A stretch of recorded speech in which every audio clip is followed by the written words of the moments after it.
My name is Ari Lamstein, and in this presentation, I'm going to give you an introduction to the Choroplethr suite of R packages.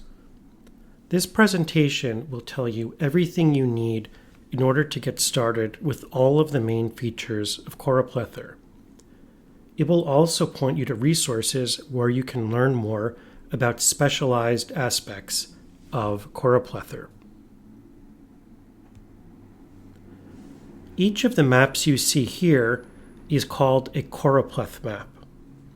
A choropleth is any map that shows regions, for example, U.S. states, counties, or countries of the world, and expresses values for those regions through color. Each of the maps you see here was created with Choroplethr. Let's start with some common questions that I get. The most common question I get is, why did I name the package Choroplethr? A lot of people have trouble pronouncing the name. The name comes from combining the words choropleth map with R programming language. Another common question I get is, why did I create Choroplethr? There are already a number of R packages that create maps or that connect to open data sets. The answer is that I developed Choroplethr while working at an online real estate company, and I needed to visualize all of the sales lead data. My job was to help optimize how we distributed leads, and I ran a lot of SQL queries that I needed to quickly visualize. I couldn't find an R package that did exactly what I needed, and so I created it myself. As time went on, I became more and more interested in visualizing demographic statistics, and so I extended Choroplethr to connect to a lot of APIs, for example, the US Census API, and that allowed me to import, analyze, and visualize that data. And to the best of my knowledge, there's no other R package that quite does that. There are a few things that might help you learn Choroplethr if you know right up front. The first is that Choroplethr was designed specifically for exploratory data analysis. As you'll learn soon, this means that Choroplethr values allowing you to look at a particular data set in several different ways very quickly. Choroplethr is a large project, and as a software engineer, I tend to make sense of large projects by enforcing strict rules and naming conventions. And so while Choroplethr is quite large, I think you'll find it easy to navigate if you learn these few rules.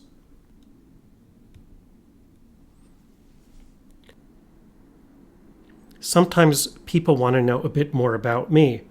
My name is Ari Lamstein, and my website is arilamstein.com. I'm the author of Choroplethr. These days I work as an R trainer and consultant, and before this, I worked as a software engineer and data analyst at various tech startups in San Francisco. Here's the outline for my talk. We're about halfway through the introduction. After this slide, I'm going to give you some quick wins with Choroplethr. Then we're going to go behind the scenes and look at what Choroplethr does when you issue these simple commands. Once you've mastered that material, we're going to look at all the maps that Choroplethr ships with. Then we're going to look at all the data integrations that Choroplethr has. Choroplethr connects to the US Census API, the World Bank API, and it packages some data from the Bureau of Labor Statistics as well. And finally, I'm going to briefly give you some pointers if you want to learn more about how to use Choroplethr.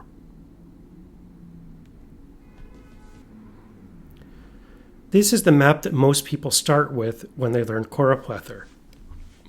First, of course, you have to install the Choroplethr package, and then you need to load it with the library command.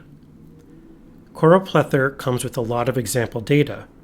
Here we have a data frame called dfpopstate, and you can learn more about it by typing $dfpopstate. It contains US state population estimates. We can create a map of that data frame by typing state choropleth dfpopstate. And I also encourage you to read the help for the state choropleth function by typing $state choropleth. One thing I like to point out is that there's never just one right way to visualize a data set. If we look at this data set, you can see that there's 7 quantiles, which means there's 7 discrete colors. And if you look closely, you'll see that the data set ranges from 562,000 to 37 million. There are some patterns that really stand out. For example, these 4 states are right next to each other and seem to have very low populations. Also, while California, Texas, and Florida are all dark blue, it's not clear if they all have the same population or a different population. If you set the number of colors to 1 by typing numColors equals 1, Choroplethr will use a continuous scale, and this makes it very easy to see outliers in the data. For example, on this map, it becomes very clear that California has the largest population of all states in America, larger even than Texas or Florida.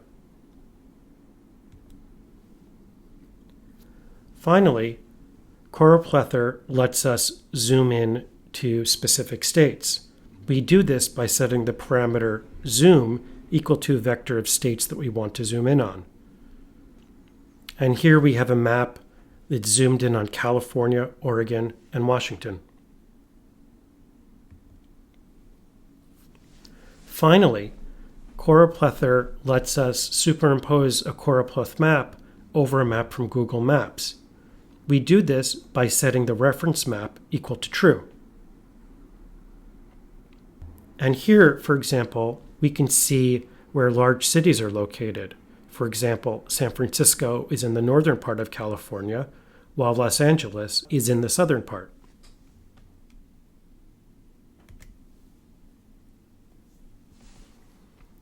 And while this doesn't relate to exploratory data analysis, Choroplethr also lets you add a title and legend to your map by setting the title and legend parameters.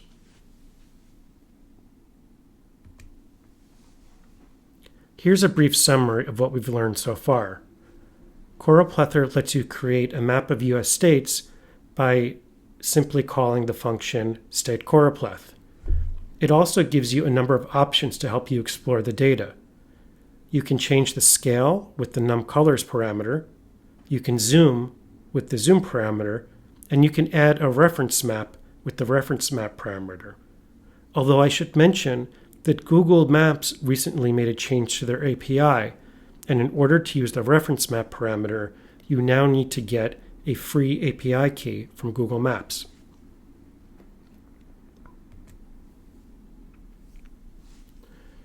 Now that we've learned the basics of Choroplethr, we can go behind the scenes and see how it works. While I've been a software engineer for many years, this is actually the first time that I created or saw a single function that lets you create a map with a single piece of data. And so it's a bit tongue-in-cheek here to say, is state choropleth a magical function? But it certainly is a bit unusual.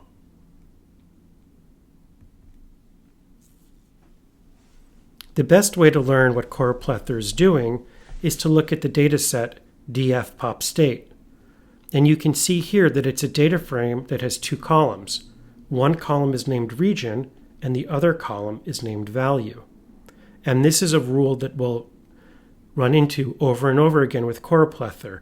Your dataset needs to have one column named region and one column named value. Next, I want to point out that the map that Choroplethr uses is something that you can see yourself. You will need to load a new library, Choroplethr Maps, But once you do, you can see that the map is called state.map. And if you type $state.map, you can see some information about it. If you look at the map, you'll see in particular that there's one column called region. And this is how Choroplethr works. When you call the function state choropleth with a data frame, that data frame needs to have a column named region and a column named value. Behind the scenes, Choroplethr merges your data set with state.map using the column region. And this is why your regions need to be spelled exactly the same way they appear in state.map. Finally, colors are assigned based on the value column, and the maps are rendered with ggplot2.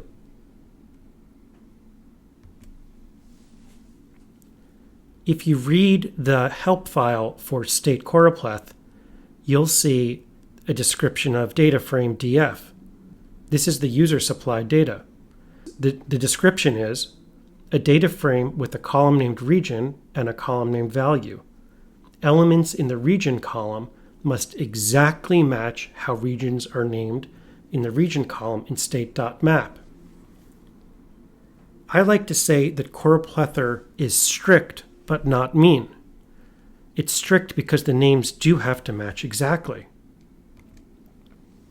But Choroplethr tries to help you get your data into the right format, and it does it with this data object called state.regions. If you look at this data set, you'll see that it has a region column which is named exactly how regions are named in the map.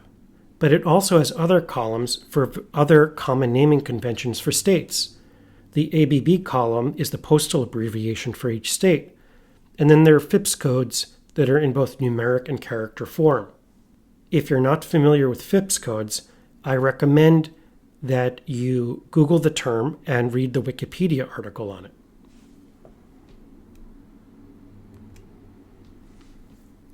And here's a summary of what we've learned so far.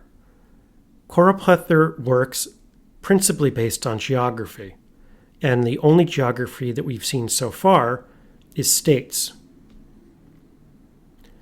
Choroplethr gives you example data, in this case df_pop_state. The function for creating the map is state choropleth. That function is in the package Choroplethr. The map that Choroplethr uses is state.map, and it's located in the Choroplethr maps package.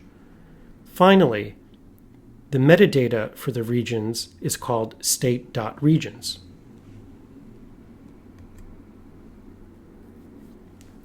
We're now in a position where we can learn about all the maps that Choroplethr ships with.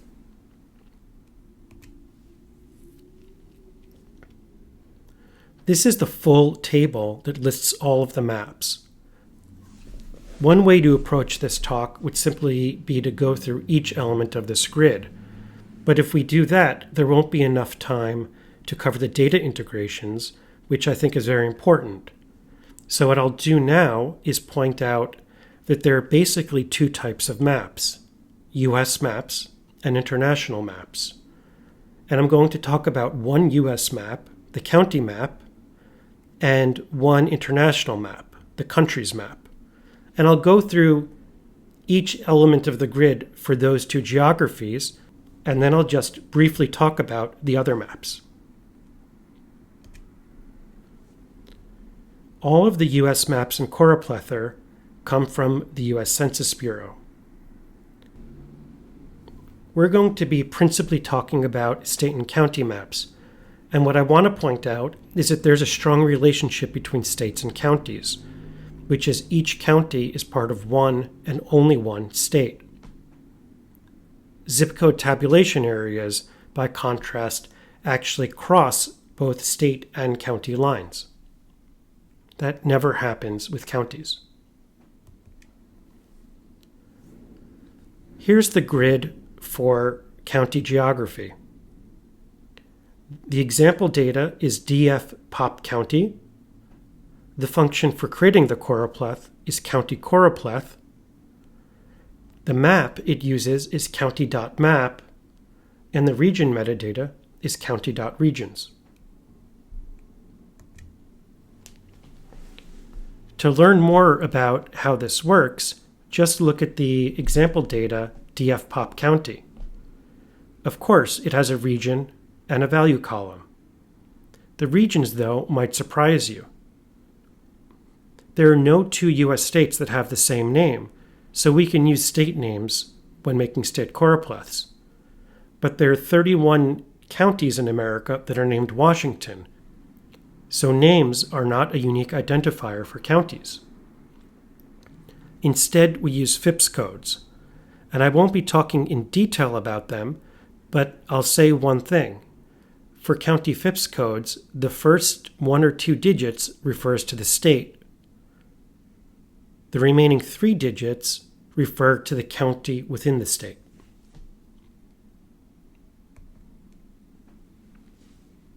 If you look at county.regions, you can see that, of course, there's a region column.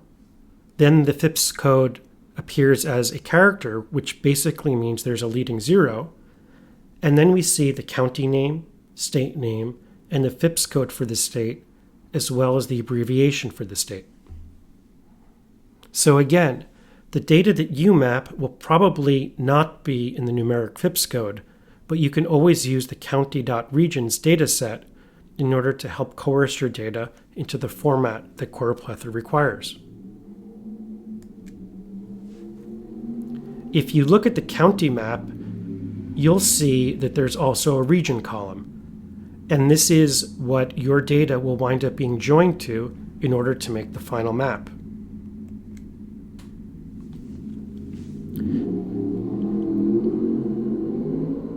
If you make a county choropleth and set num colors equal to 1, Choroplethr will use a continuous scale, and this makes it very easy to see outliers in the data. In this case, the dark blue county is Los Angeles. Los Angeles is both a city and a county, and it has over 10 million residents. No other county in America has nearly as many people. The county choropleth function also has a new parameter, state zoom. Each function in Choroplethr lets you zoom based on the geography that you have.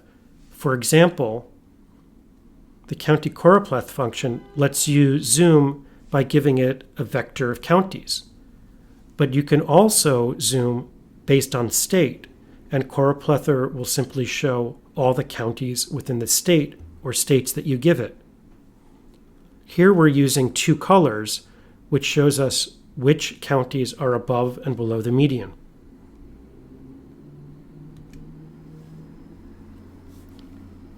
Here's the grid for all US maps that Choroplethr ships with.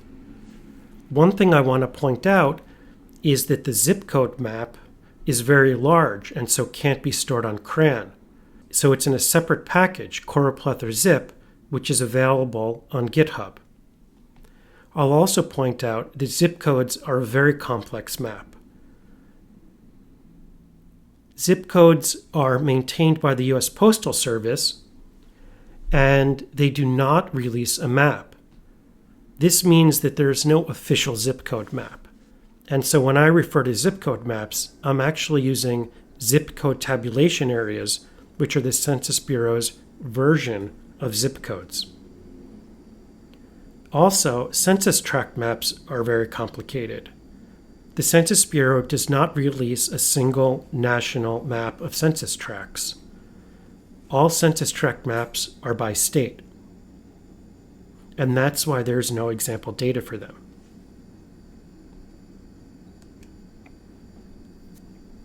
Choroplethr has 2 types of international maps: administrative level 0 maps and administrative level 1 maps. Administrative level 0 simply means countries of the world. Administrative level 1 refers to the first order administrative subdivisions of a country. We've already looked at 2 administrative maps, states and counties. Administrative maps just mean maps that show where legal borders are, that show the limits of taxation and where laws can be enforced. The reason why we use the term administrative level 1 is that different countries have different names for their administrative regions. For example, in America, we use the word states. Canada uses provinces, and Japan uses the word prefectures. All the international maps in Choroplethr come from this website, Natural Earth Data. And if you want to learn more about these maps, I encourage you to visit this website.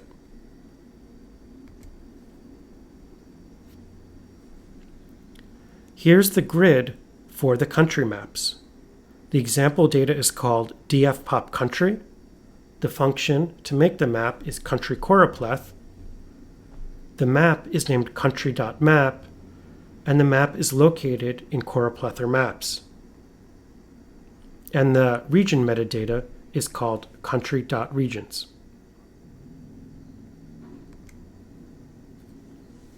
If we look at dfpop country, we'll see what the example data looks like. I want to point out again that regions are the most complex part of Choroplethr. An example of a problem with naming U.S. states is Washington, D.C., which is technically not a state, but some people will call it Washington, D.C., whereas the census map calls it simply District of Columbia. The country map is an order of magnitude more complex, because while here I write United Arab Emirates, the official language of the United Arab Emirates is actually Arabic, so they don't use English at all to name the country themselves. If you look at the country.regions dataset, you'll see that in addition to the region, there's a code called ISO2C, and you can Google that term to learn more about it. But the reason that I use that dataset here is because Choroplethr works with the World Bank's WDI dataset, and they use ISO2C for their naming convention. We can create a map of this data by typing country choropleth with dfpop country. When I look at this map, I don't see any significant trends in the data, although I will point out that the dataset ranges from 247,000 to 1.3 billion. If we want to see where these outliers are, we can set num colors equal to 1. This forces a continuous scale, which makes it very easy to see the outliers. And here you can see that both China and India have over 1 billion people. We can see the map by looking at country.map, and I'll point out that the last column is the region column. This is the full filled out grid. One thing I want to point out is that the admin 1 functionality to create administrative level 1 maps of countries works slightly different than all the other maps. First of all, it's in a separate package, Choroplethr admin 1. Second of all, the first argument to the admin 1 choropleth function is the country that you want to map. And the example data is just for one country, Japan. If you'd like to learn more about Choroplethr and especially the map making aspect of it and how the maps work and where they come from, I recommend taking my course, Map Making in R with Choroplethr. For example, I mentioned earlier that zip code maps are very complex. This course actually has 3 separate lessons on zip code maps and goes through all the details. Additionally, each lesson has downloadable code, which is very important because it allows you to explore and experiment in a structured way. The most common question I get about Choroplethr is how someone can extend it to work with their own shapefile or their own map. This often comes up when people are trying to map specific cities. For example, I live in San Francisco, and San Francisco is divided up into what are known as supervisor districts. In shapefiles for R programmers, I go through an example project of downloading the shapefile for the city of San Francisco by supervisor district. I then download a specific data set, noise complaints, by supervisor district. And I teach you how to tweak that map, how to import it into R, how to create a choroplethr object for it, and finally, how to make the final map.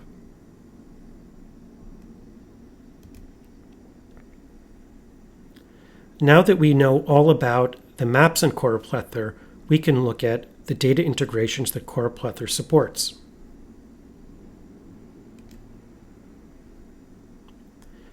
Choroplethr has 3 data integrations. The first is for the Census Bureau's American Community Survey. The second is for the World Bank World Development Indicators, and the third is for the Bureau of Labor Statistics unemployment data. This map is different than any other map we've seen so far. First of all, it shows per capita income and not population. Second of all, instead of showing a value for a particular point in time, it shows the percent change in income between 2010 and 2015. I created this map after listening to a podcast with the author of a book that talked about the history of fracking in America. He made a point of saying how North Dakota used to be a fairly poor state. However, after fracking was invented, people realized that North Dakota sat on a lot of oil that could now be extracted. And there was a tremendous boom in North Dakota. I wanted to use Choroplethr to verify the author's claim, and I did. And this map shows that he was correct. Between 2010 and 2015, the per capita income in North Dakota increased over 25%, which is much larger than any other state. I gave a talk at the American Community Survey Data Users Group Conference where I showed this map and also used Choroplethr to create other maps to explore that phenomenon. I now teach people how to create this map in my free course, Learn to Map Census Data in R, which you can sign up for at censusmappingcourse.com. First, I want to point out this new dataset, DF State Demographics. If you look at it, of course, you'll see a column named region. You'll also see columns called total population, percent white, percent black, percent Asian, percent Hispanic, per capita income, which we'll be looking at today, median rent, and median age. This data all comes from the 2013 American Community Survey. Note, though, that there is no value column, and this is because I expect the user to create their own value column to map the data that interests them. To do this, type the following code: DF State Demographics $value equals DF State Demographics $per capita income. Now that you have a column called value, you can create this map by typing state choropleth DF State Demographics. And you'll see that this data set ranges from 20,000 to 45,000.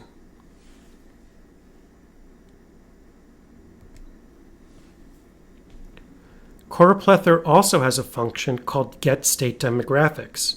If you give it a year, it will give you the exact same variables that we've been looking at so far, but for a different year. In order to use this function, you'll need to get a Census API key, which you can get for free from the Census Bureau. Here I'm getting data from 2010 by typing getStateDemographics 2010, and then I'm showing the first few values of that dataset. Note that this dataset has the exact same columns as DF State Demographics, but the values, of course, have changed. we can calculate percent change like this. DF 2010 equals get state demographics 2010. DF 2015 equals get state demographics of 2015. And then we need to set a value column on both datasets. We can then calculate the percent change by typing df change equals calculate percent change 2010-2015. This is a function that I wrote that assumes both data frames have a column called region. It then joins those two datasets by the region column and calculates the percent change between the value columns of the two datasets. And of course, it returns a data frame with one column named region and one column named value. We can then map that dataset by typing state choropleth df change, setting num colors equal to 0. Num colors equal to 0 forces Choroplethr to use what's known as a divergent scale, which is very useful for looking at percent change. The value 0, which means no change, is white. Large positive numbers are dark blue, and large negative values are dark red.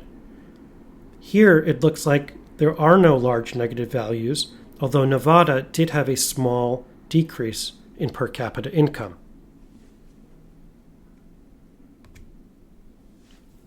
Now I'd like to tell you how to learn more about census data. The first point I want to make is that I have greatly simplified the underlying data for you. If you look at get state demographics and simply type it with no parentheses, you'll see all the code that is involved in getting that data from the Census Bureau. One point I want to mention right now is that even though the column is called percent Hispanic, it's actually percent Hispanic, all races.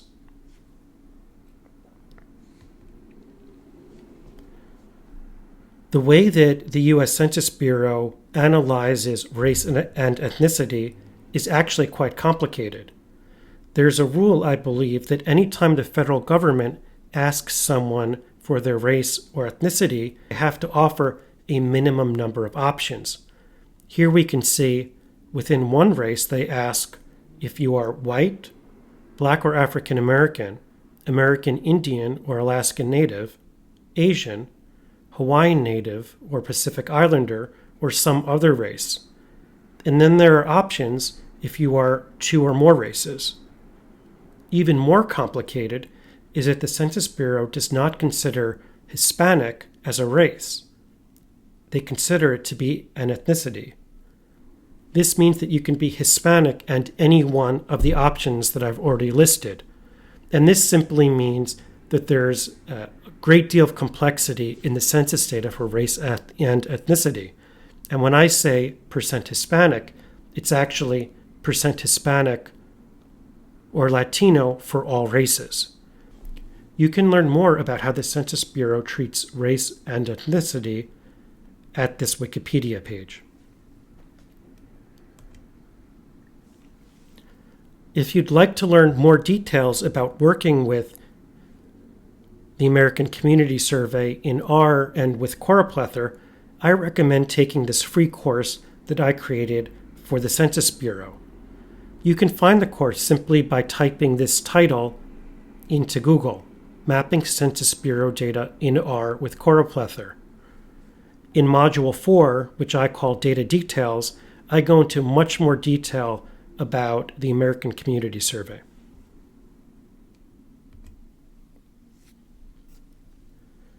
When the R Consortium learned about my course on Census Academy, they became interested in promoting R as a language for working with U.S. Census data. They funded Logan Powell and I creating this document, a guide to working with census data in R. The Census Bureau actually has over 100 surveys and programs. This document details the 5 most popular data sets and then gives you a link to see all of the data sets that they publish. It also details the 7 most popular R packages for working with US Census data, and then it links to all of the packages on CRAN that work with census data.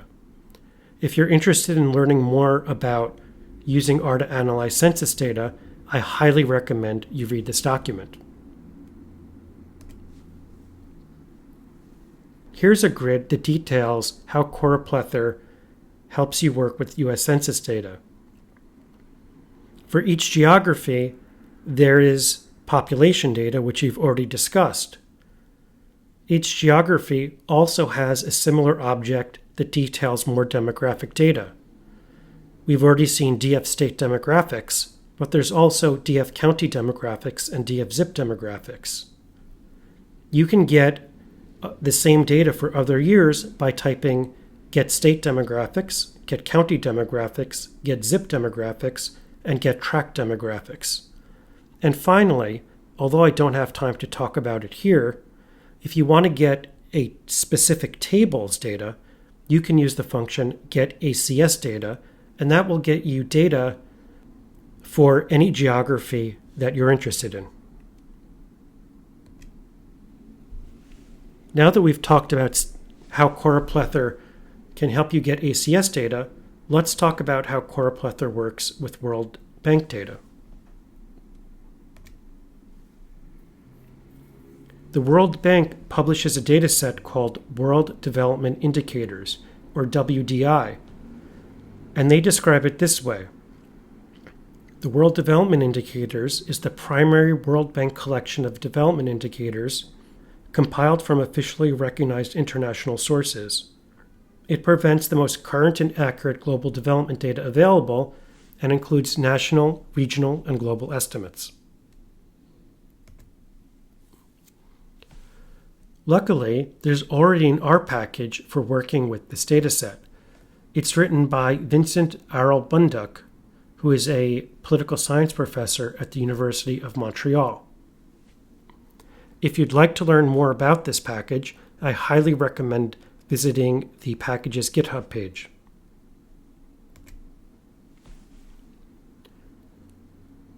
All the data in the WDI dataset is identified by a code.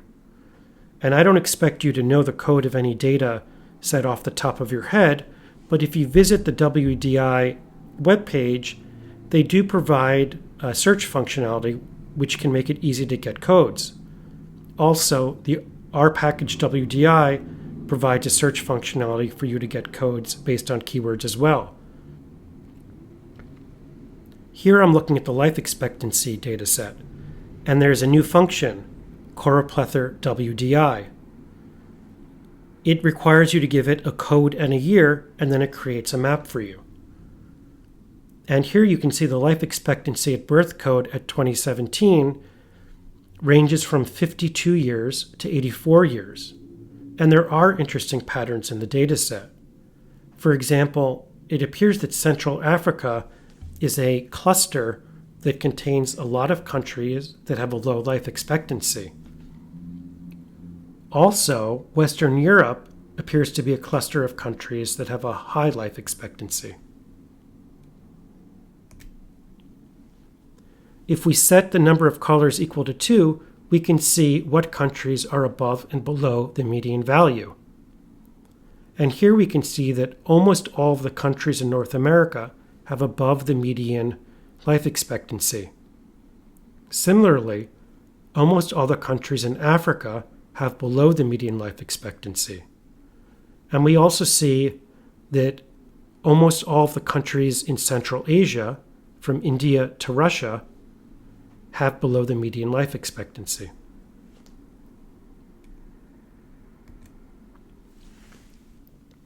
Finally, if we set the number of colors equal to 1, the scale changes to a continuous scale.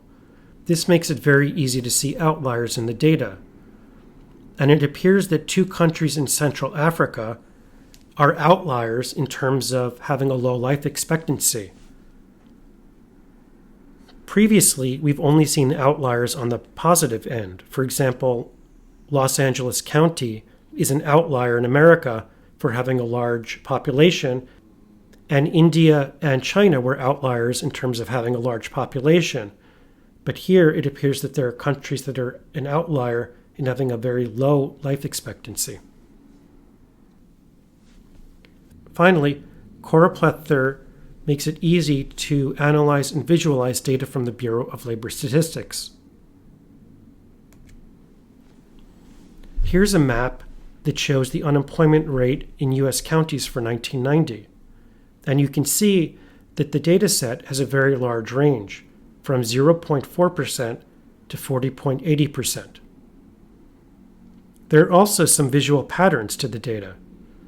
For example, it appears that most counties in the central part of the country had a very low unemployment rate. Similarly, most of the counties in Alaska seem to have a very high unemployment rate.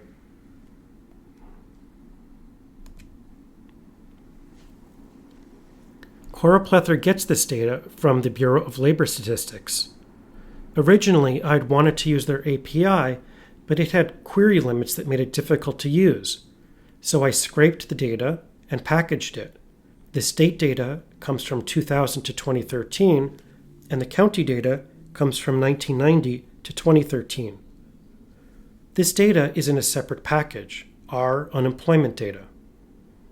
Unfortunately, shortly after creating the package, the Bureau of Labor Statistics changed the format of their pages, and so my script can no longer update the data.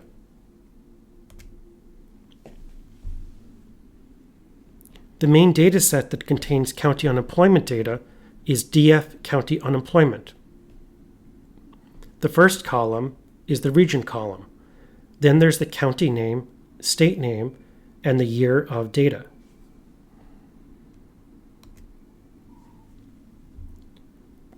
This box plot, I think, shows why it is so convenient to have this data in R. With a single line of code, R will create a box plot for each year's worth of data. What really stands out to me are two things. The first is the number of outliers in the data, especially how high some of the numbers get. Second, you can really see the global recession that began in 2008. In fact, there's a massive jump in the median unemployment between 2008 and 2009.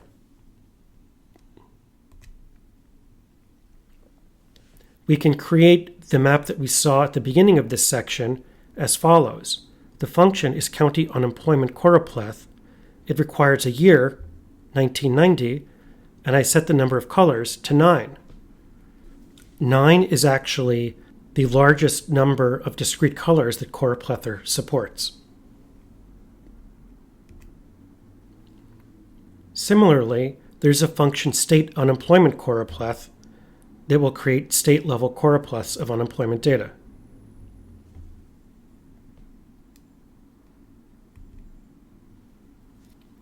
Finally, I want to wrap up by telling you how you can learn more about Choroplethr.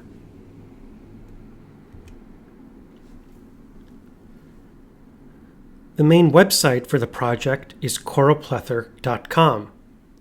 That URL actually redirects to arilampstein.com/open source. I mention this because a number of users, especially those who work for the federal government, have difficulty visiting choropleth.com. I think that their security settings are somehow set to not allow you to visit a website that immediately redirects to another URL. If you visit choropleth.com, you'll start by seeing a brief description of the project.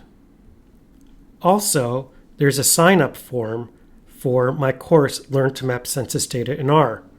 As I mentioned earlier, that course will send you one email every day for a week containing instructions to make this map, which shows how per capita income changed in the U.S. Choroplethr has also led to a number of interesting consulting projects. If you'd like to learn more about those projects and also to get help on your own project, then I recommend clicking through to learn more.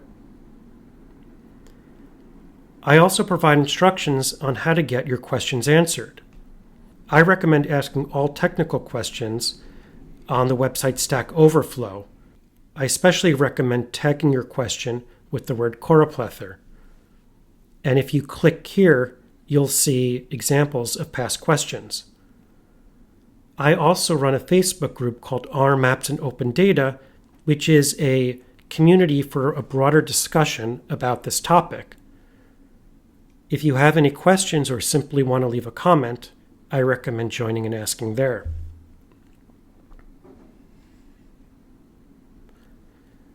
On this page, you can also learn more about the various courses I've created for Choroplethr.